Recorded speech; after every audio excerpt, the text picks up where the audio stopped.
guys, good morning. It's a very beautiful day early in the morning. So I'm going to share to you today, guys, another dose of encouragement. Hope you like it and keep on watching. Make sure you got God's timing to the best of your ability. Guys, welcome back again to my channel. So for today's video, guys, I'm going to share to you another dose of encouragement. And we all need that, guys. I hope you will like it. It's a preaching from a very good preacher and encourager, Joyce Meyer. Keep on watching, guys. There's a number of cases in the Bible where when people ran from something, no matter how many years it took, eventually God made them go back to that place they ran from. Moses ran from Egypt. He got a little bit ahead of God's plan, and he felt this sensing that God wanted to use him to deliver the Israelites. You know, sometimes you feel a call on your life, but you get a little bit ahead of yourself, and it don't work out quite so well. So make sure you got God's timing to the best of your ability. So he killed this Egyptian. Another one saw him, started blaming him, and was going to go tell somebody. And so the Bible says clearly in Acts 7:29, at this remark, when he heard the man, Moses fled and became an exile in the land of Midian, where he fathered 2 sons. 40 years. He needed 40 years out there in the desert to be prepared for what God had for him to do. Everybody wants to do something for God, but let me ask you, how many of you are willing to do the years of preparation?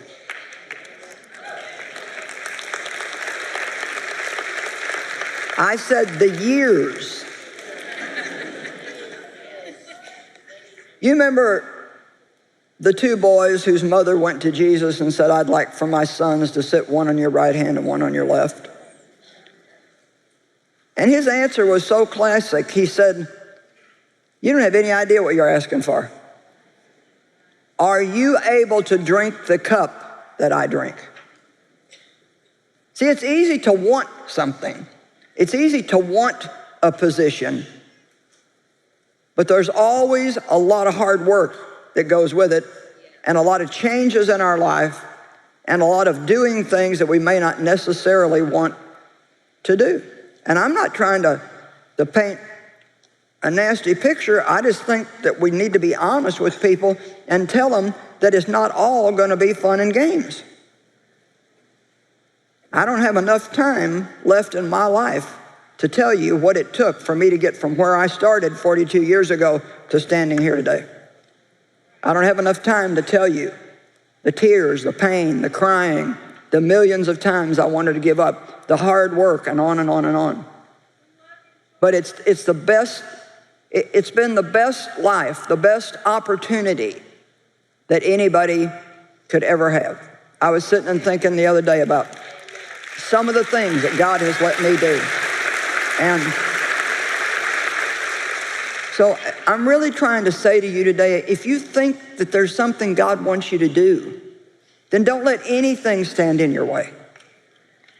Don't run away from anything, run to it. I love the part of the David and Goliath story where it says that after he had this conversation with Goliath, and Goliath said, I'm going to kill you, and David said, no, I'm going to kill you. It says that David ran quickly toward the battle line.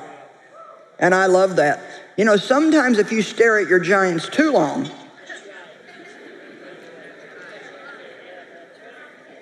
sometimes you stare at them too long, you're going to get too scared to go after them. A lot of times, we just got to move. If you're going to move with God, you're going to have to move by instinct. You're going to have to move by, this is not a pretty word, but by your gut.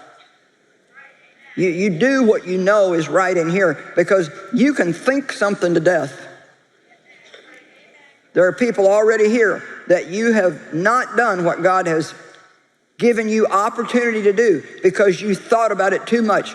You thought about the sacrifice too much. You thought about what other people were going to say too much.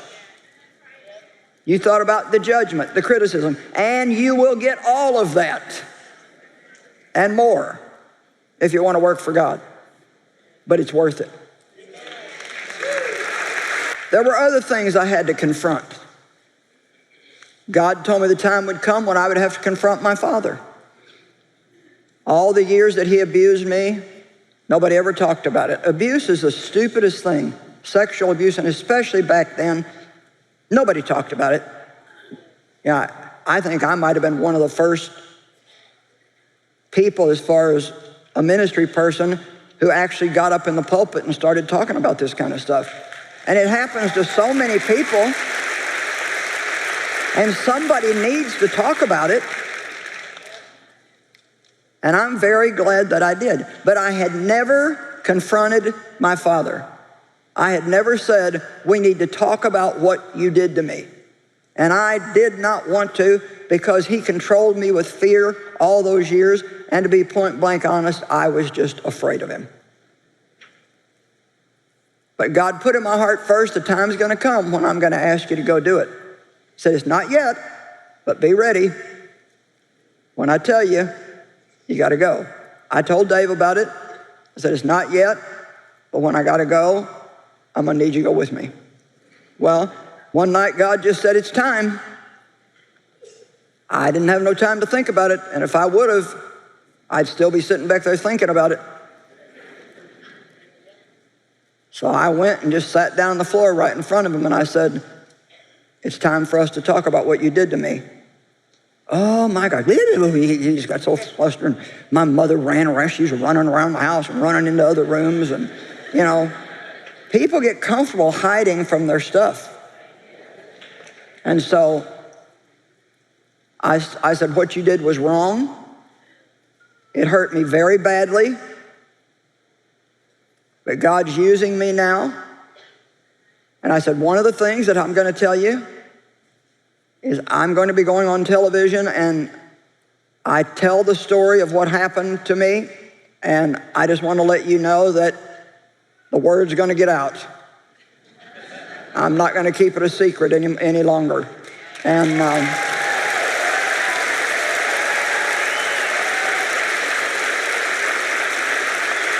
you know what? Long story short, when he was 83, I got to lead him to the Lord, and I baptized him, and so it all ended up okay. I had to do a lot of things in my life afraid. Just because you feel afraid doesn't get you off the hook of obeying God. I'm afraid, I'm afraid, I'm afraid. Well, courage is forward motion while you feel afraid. You do it afraid. You don't run from something just because you feel afraid. That's when you need to run to it, so you don't have to run from it the rest of your life. Come on, let's say that again. When you're afraid of something, that's when you need to run to it, get it over with, because if you don't, you'll be running from it the rest of your life. Have I got anybody in here today that needs to deal with some issues in your life?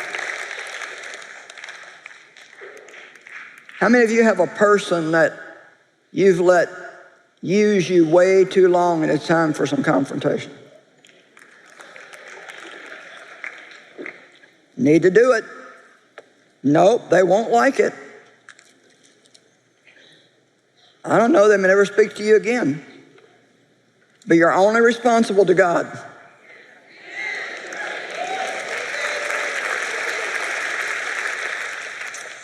Now, we got to learn in life, too, if we're going to have breakthroughs, how to shake off some stuff. Acts 28, 1 through 5. After we were safe on land, we found that the island we were on was called Malta. And the natives showed us extraordinary kindness and hospitality, for they kindled a fire and welcomed us all, since it had begun to rain and was cold.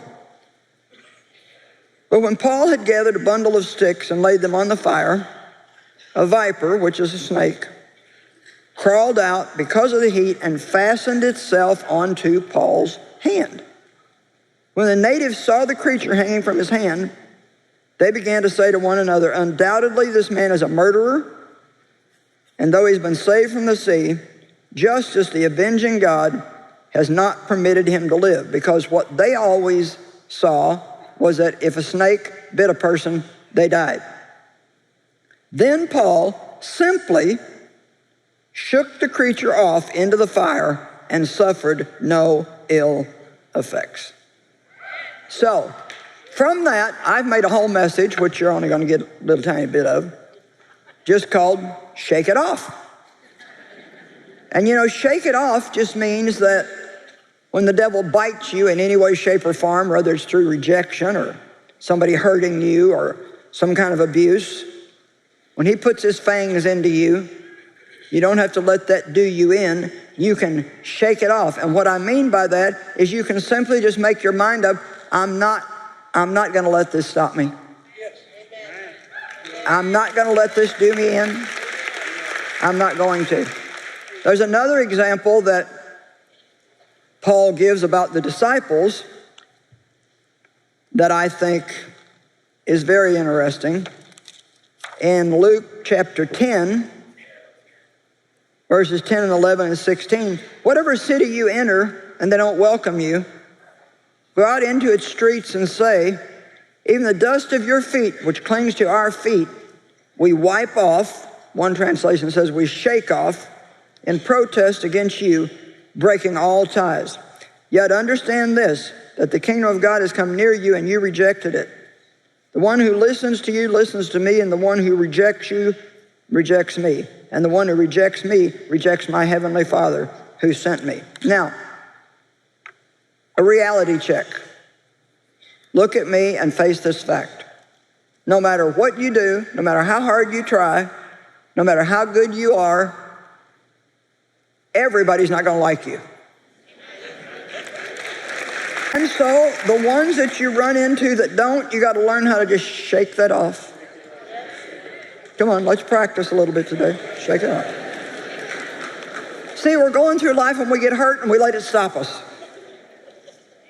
And then we either sit there and we bleed for months, or we let it affect us in some way, and so we carry that around with us.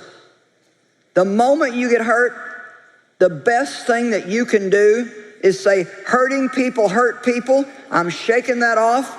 I'm not going to take it into myself. God, you can heal me and make this thing right.